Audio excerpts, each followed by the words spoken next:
मैं डॉक्टर अर्चना Srivastava P academic group में आप सभी का स्वागत करती हूँ। आज मैंने एक बहुत ही महत्वपूर्ण विषय लिया है, कार्यालयी हिंदी। हिंदी राष्ट्रभाषा भले ही न बन पाई हो, किंतु संघ की राजभाषा बनकर वो ज़्यादा कामकाजी हो गई है। यहाँ न कबीर का दर्शन है, न भक्त कवियों का प्रणति निवेदन, न बिहारी की नायिका का सिर पिटाना है और न ही छायावाद की रहस्यात्मकता, न आज पर विक्षोभ और न आने वाले कल की चिंता में अवसादग्रस्त होना। साहित्यिक हिंदी से एकदम अलग है कार्यालयी हिंदी की प्रयोग मूलकता। न अलंकारों की गूंज है, न यहाँ मुहावरों का शोर है। उक्ति वक्रता से मुक्त सीधी सपाट भाषा उद्देश्य पर सटीक निशाना साधने वाली है। यहाँ व्याकरणिक अनुशासन नहीं है, अन्य पुरुष की प्रधानता है। ये भाषा व्यक्तिगत न होकर वस्तुगत होती है, इसीलिए भावनाओं और संवेदनाओं का यहाँ कोई स्थान नहीं है। अपने कथ्य को सीधी सपाट शैली में कहना ही इसका एकमात्र उद्देश्य है। केंद्रीय और प्रांतीय सरकारें कार्य संचालन को सुचारू रूप से चलाने के लिए अनेक कार्यालयों की व्यवस्था करती हैं। देश के एक कोने से दूसरे कोने तक इनमें समन्वय पत्रों के द्वारा ही स्थापित होता है। सरकार की रीति नीति की व्याख्या और कार्य के संबंध में किसी भी संस्था संगठन को लिखित रूप से पत्रों के द्वारा ही अवगत कराया जाता है। अलग अलग जानकारी के लिए अलग अलग पत्रों का प्रारूप निश्चित होता है। कभी साधारण पत्र हैं, कभी त्वरित और कभी अर्ध सरकारी पत्र लिखे जाते हैं। सरकारी निर्णय प्रेस नोट या प्रेस विज्ञप्ति के द्वारा भी प्रसारित किया जाता है। केंद्र तथा राज्य सरकार के विभिन्न कार्यालय, विभाग, संगठन, कर्मचारी संघों व सरकारी निकायों से लेकर विदेशी सरकारों, दूतावासों तक सरकारी पत्राचार की व्याप्ति है। सरकारी पत्राचार का प्रयोजन अन्य पत्राचार से पृथक और व्यापक होता है, इसलिए उसका स्वरूप भी अन्य पत्राचारों से अलग होता है। सरकारी पत्राचार की विशेषताएं उन्हें सामान्य पत्राचार से अलग करती हैं। इनमें एक विशिष्ट भाषा शैली का प्रयोग किया जाता है। इसकी निम्नलिखित विशेषताओं की तरफ आपका ध्यान इंगित करती हूँ। पहला है औपचारिकता। सरकारी पत्राचार पूर्णतया औपचारिक होता है, यानी फॉर्मल होता है, जबकि सामान्य व्यावहारिक पत्र नितांत अनौपचारिक इनफॉर्मल होते हैं। दूसरा, सरलता। भाषा की सरलता और सहजता कार्यालयी पत्रों की खास विशेषता है। अप्रचलित शब्द, द्विअर्थी शब्द, संदिग्ध शब्द, कूट शब्द, लाक्षणिक और व्यंजक शब्द यहाँ प्रयोग नहीं किए जाते।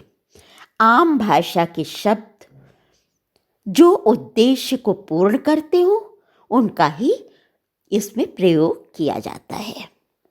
तीसरा, लेखन की निश्चित प्रविधि एवं प्रक्रिया।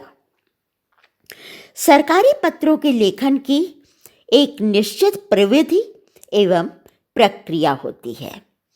पत्र के प्रयोजन के आधार पर विषय वस्तु अलग अलग हो सकती है, किंतु पत्र का कलेवर लगभग एक सा होता है। सामान्य पत्रों में निजी इच्छा और रुचि के अनुसार परिवर्तन हो सकता है, जबकि सरकारी पत्रों में नहीं। चौथा, संक्षिप्तता। उद्देश्य की पूर्ति हेतु छोटे छोटे वाक्यों में इसे लिखा जाना चाहिए। नपे तुले शब्दों में, कम से कम शब्दों में अपनी बात रखने का सलीका इन पत्रों में दिखाई देता है। पांचवा, तथ्य निष्ठता। कार्यालयी पत्र पूर्णतया तथ्यों पर आधारित होते हैं। तथ्यों का निष्पक्ष, तटस्थ एवं स्पष्ट विवेचन या वर्णन कार्यालयी पत्रों की अनिवार्य विशेषता होती है।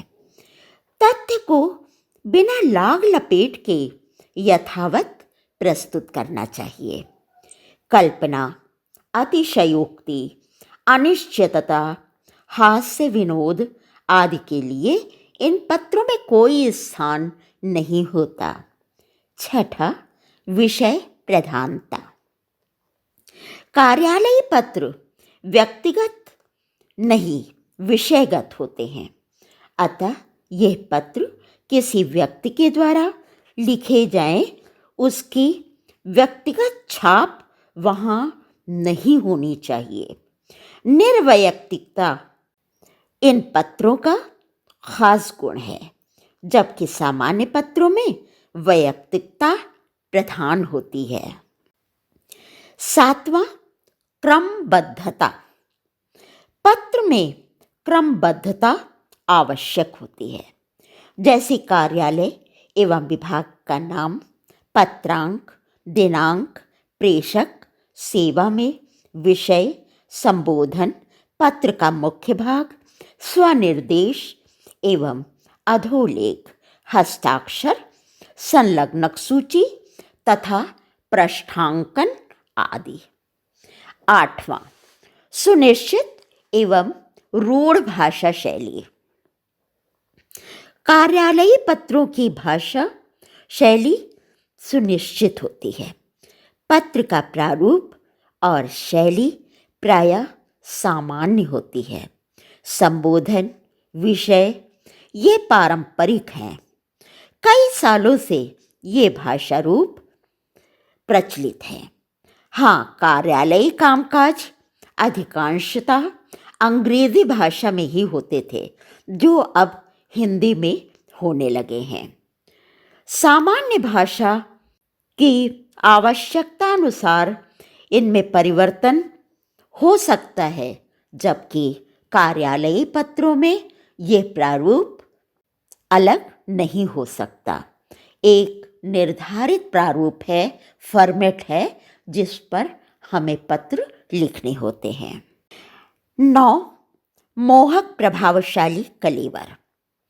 कथ्य को इस तरह प्रस्तुत करना कि वह बरबस अपनी ओर आकर्षित कर ले, इन पत्रों का गुण होता है, और इसके लिए स्पष्टता, परिशुद्धता, विषय की एकान्विति, संपूर्णता, यथार्थता, शालीनता, मौलिकता तथा प्रभावान्वित जैसी विशेषताएं कार्यालयी पत्रों में होना आवश्यक है। आज इलेक्ट्रॉनिक टाइपिंग सॉफ्टवेयर आदि संसाधन मौजूद हैं, फिर भी प्रशासकीय समझ और भाषा पर एकाधिकार इन पत्रों को और अधिक प्रभावशाली बनाने में कारगर हो सकता है। अब हिंदी रोजगार परक भाषा बनकर नित नई ऊंचाइयों को छू रही है। इंटरनेट, गूगल आदि की सहायता से हम इसे और आगे बढ़ाने में मदद कर सकते हैं। तकनीकी प्रौद्योगिकी शब्दावली में प्रचुर शब्दावली मौजूद है। हमें अगर हिंदी को विश्व पटल पर ले जाना है तो इसके प्रयोग को अधिक से अधिक आगे बढ़ाना होगा और इसके लिए रोजगार परक हिंदी को ही आगे आना होगा। निश्चित है, जब सामान्य कार्य व्यवहार में ये भाषा आगे बढ़ेगी तो साहित्यिक हिंदी अपने आप समृद्ध होती जाएगी। धन्यवाद। आपको मेरा ये वीडियो कैसा लगा, इसके बारे में कमेंट बॉक्स में अपना सुझाव अवश्य दें और अगर अगला विषय भी आप निर्धारित करके बताएं तो मेरे लिए बेहतर होगा। धन्यवाद।